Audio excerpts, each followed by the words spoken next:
Illum biċ-ċelebrazzjonijiet ta' ħames ix-xirka jingħata bidu għat-Tridu tal-Għid, it-tliet ijiem li jħejju lill-insara l-aktar festa importanti il-qawmien ta' Sidna Ġesu Kristu fir-rebħa tiegħu fuq il-mewt. Ħames ix-xirka huwa l-jum li jfakkar l-Ewkaristija u tas-saċerdozju. U propju għalhekk li l-jum beda bil-quddiesa magħrufa bħala taż-Żjud fil-Konkatedral ta' San Ġwan fil-Belt Valletta.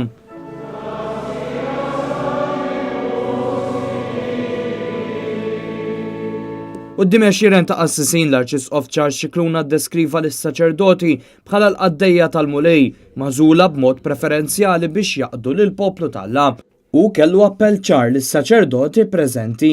Il-mulej irid jorħroġni mill-ħabs ta' idea magħluqa tal-Knisja, mill-ħabs ta' riġidità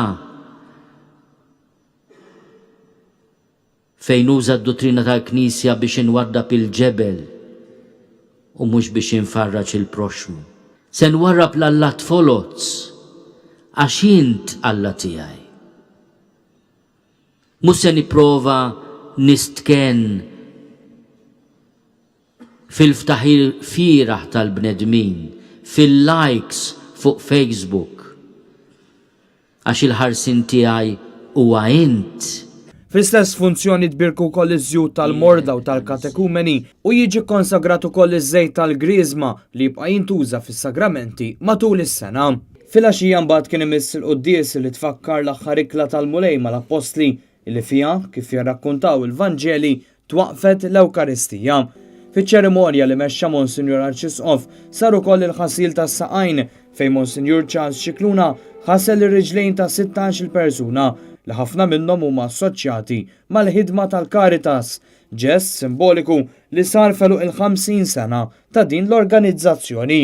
Fost dawn kien hemm ġenituri li uliedhom għamlu programm ta' riabilitazzjoni mid-droga, volontiera tal-Caritas, koppji miż-żewġa, persuni romol u anke separati.